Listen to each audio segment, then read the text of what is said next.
పొలం పనులు విన్నారు. ఆకాశవాణి విశాఖపట్నం కేంద్రం. సమయం 6:44 మరికొద్ది క్షణాలలో ప్రాంతీయ వార్తా ప్రసారం విజయవాడ కేంద్రం నుండి రిలే.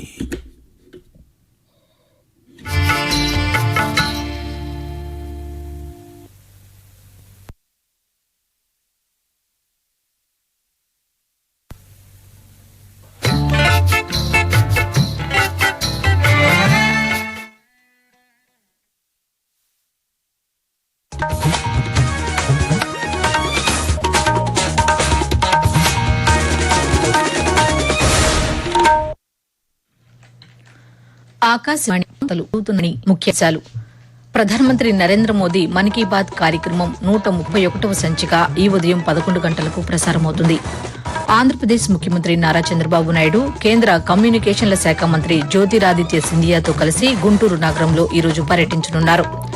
లఖ్పతి దీదీ కార్యక్రమంతో మహిళల ఆర్థికాభివృద్దికి కృషి చేస్తున్నట్లు కేంద్ర గ్రామీణాభివృద్ది శాఖ మంత్రి శివరాజ్ సింగ్ చౌహాన్ పేర్కొన్నారు. నంద్యాల జిల్లాలో 14,348 టన్నుల శనగలను కొనుగోలు చేసేందుకు మార్క్ఫెడ్ కు అనుమతి ఇచ్చిన ఆంధ్రప్రదేశ్ రోడ్లు భవనాల శాఖ మంత్రి బీసీ జనార్దన్ రెడ్డి తెలిపారు. ఇక వార్తల్లోని వివరాలు.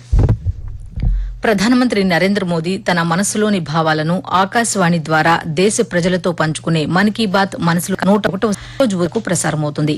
మన్ కీ బాత్ తెలుగు అనువాదం ప్రధాని ప్రసంగం అయిన వెంటనే ఒకసారి, రాత్రి 8 గంటలకు మరోసారి ఉభయ తెలుగు రాష్ట్రాల్లోని అన్ని ఆకాశవాణి కేంద్రాల ద్వారా ప్రసారమవుతుంది.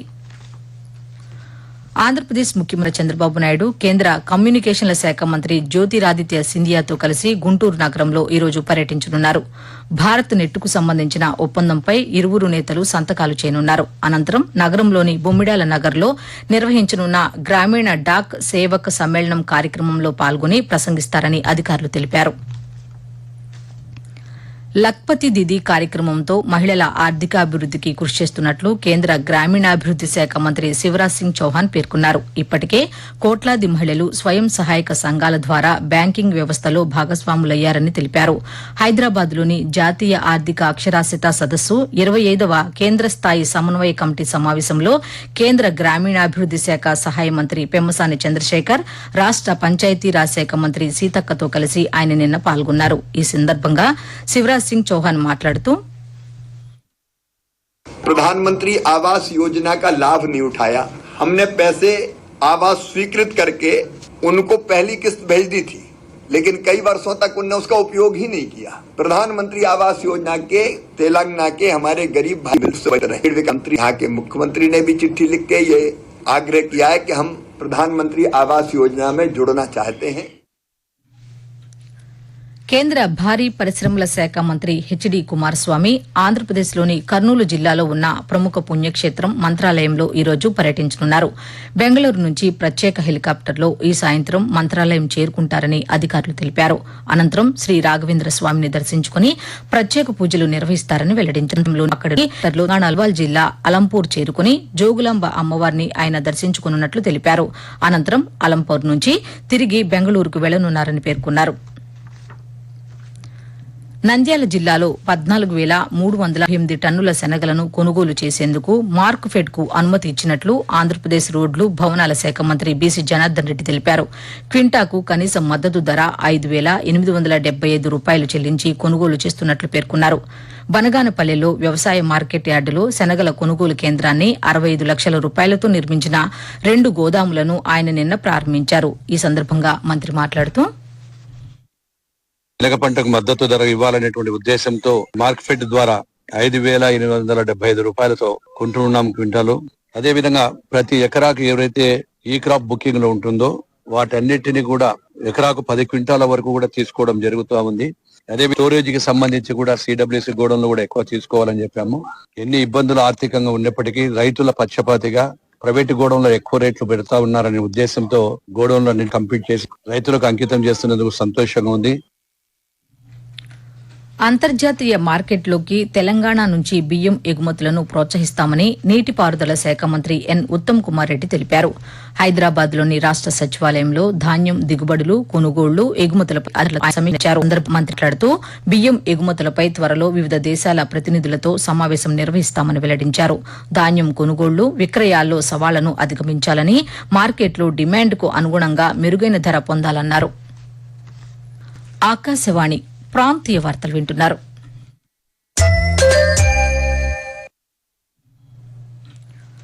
ఆపదలో ఉన్నవారికి వైద్య చికిత్స నిమిత్తం ముఖ్యమంత్రి సహాయ నిధి నుంచి ఆర్థిక సాయం అందిస్తున్నట్లు ఆంధ్రప్రదేశ్ పౌర సరఫరాల శాఖ మంత్రి నాదెండ్ల మనోహర్ తెలిపారు. గుంటూరు జిల్లా తెనాలిలో ముఖ్యమంత్రి సహాయ నిధి చెక్కులను మంత్రి నిన్న పంపిణీ చేశారు. మొత్తం 61 మంది లబ్దిదారులకు 46,59,000 విలువైన చెక్కులను అందజేశారు. ఈ సందర్భంగా నాదెండ్ల మనోహర్ మాట్లాడుతూ నియోజకవర్గంలో ఇప్పటి వరకు 483 మందికి 5,05,82,000 రూపాయల ఆర్థిక సాయం ముఖ్యమంత్రి సహాయ నిధి నుంచి అందజేసినట్లు తెలిపారు. ఆస్ట్రేలియా మహిళ గెలుచుకుంది. 3 టీ20ల సిరీస్ ను 2-1 తేడాతో సొంతం చేసుకుంది. అడిలైడ్ వేదికగా నిన్న జరిగిన 3వ టీ20 మ్యాచ్లో ఆస్ట్రేలియాపై భారత్ 17 పరుగుల తేడాతో విజయం సాధించింది. తొలుత బ్యాటింగ్ చేసిన భారత జట్టు 20 ఓవర్లలో 6 వికెట్ల నష్టానికి 176 పరుగులు చేసింది. అనంతరం లక్ష్య ఛేదనలో ఆస్ట్రేలియా 9 వికెట్ల నష్టానికి 159 పరుగులు మాత్రమే చేయగలిగింది. ఇక మరోవైపు ఐసీసీ పురుషుల టీ20 ప్రపంచ కప్లో భాగంగా సూపర్ 8 గ్రూప్ 1లో అహ్మదాబాద్ వేదికగా భారత్, దక్షిణాఫ్రికా జట్లు తలపడనున్నాయి. గ్రూప్ 2లో పల్లెకలే వేదికగా ఇంగ్లాండ్తో శ్రీలంక తలపడనుంది. నిన్న కొలంబో వేదికగా జరగాల్సిన పాకిస్తాన్, న్యూజిలాండ్ జట్ల మధ్య మ్యాచ్ వర్షం కారణంగా రద్దవడంతో ఇరు జట్లకు చెరొక పాయింట్ కేటాయించారు. ఆంధ్రప్రదేశ్ ముఖ్యమంత్రి నారా చంద్రబాబు నాయుడు అధ్యక్షతన ఏపీ సీఆర్డీఏ 58వ అథారిటీ సమావేశం జరిగింది. ఉండవల్లిలోని క్యాంపు కార్యాలయంలో నిన్న జరిగిన ఈ సమావేశంలో రాజధాని పనుల పురోగతిని అధికారులు ముఖ్యమంత్రికి వివరించారు. గతంలో జరిగిన భూ కేటాయింపులు, భూములు పొందిన సంస్థలు చేపట్టిన నిర్మాణాలు, కార్యకలాపాలు, పచ్చదనం పెంపు తదితర అంశాలపై సమావేశంలో చర్చించారు. చేనేత కార్మికులకు ఏడాది పొడవునా ఉపాధి, ఆర్థిక భరోసాతో కూడిన జీవితం అందించాలన్నదే కూటమి ప్రభుత్వ లక్ష్యమని ఆంధ్రప్రదేశ్ చేనేత జౌళి మంత్రి ఏర్పరిచి నలిగేలా వివిధ పథకాలు రూపొందించి అమలు చేస్తున్నామని ఒక ప్రకటనలో పేర్కొన్నారు. పలు మార్కెటింగ్ సంస్థలతో ఒప్పందాలు చేసుకుంటున్నామని తెలిపారు. ఆప్కో మొదటిసారి తిరుమల తిరుపతి దేవస్థానంతో ఒప్పందం చేసుకోవడంపై హర్షం వ్యక్తం చేశారు. ఈ రోజు ప్రపంచ స్కౌట్స్ దినోత్సవాన్ని నిర్వహిస్తున్నారు. బ్రిటన్కు చెందిన సర్ రాబర్ట్ బడెన్ పోవెల్ జయంతిని ప్రపంచ స్కౌట్స్ దినోత్సవంగా పాటిస్తున్నారు. 1857 ఫిబ్రవరి 22వ తేదీన బ్రిటన్లో జన్మించిన ఆయన దక్షిణాఫ్రికాలో 1907వ సంవత్సరంలో జరిగిన యుద్దాలలో గాయపడిన వారికి ఎంతో ఘనమైన సేవలు అందించారు. యుద్ద బాధితులకు చేసిన సేవలకు గుర్తుగా ఆయన జయంతిని ప్రపంచ స్కౌట్స్ దినోత్సవంగా నిర్వహిస్తున్నారు. భారతదేశంలో కూడా బాలబాలికలలో దేశభక్తిని, క్రమశిక్షణను పెంపొందించి వారిని సమాజ సేవకులుగా తీర్చిదిద్దడానికి ప్రతి ఏటా ఈ కార్యక్రమం జరుగుతోంది. వాతావరణం. హిందూ మహాసముద్రం, దాన్ని ఆనుకుని ఉన్న ఆగ్నేయ బంగాళాఖాతంపై విస్తరించిన అల్పపీడనం రానున్న 4 గంటల్లో నైరుతి బంగాళాఖాతం వరకు విస్తరించే అవకాశం ఉందని భారత వాతావరణ కేంద్రం తెలిపింది.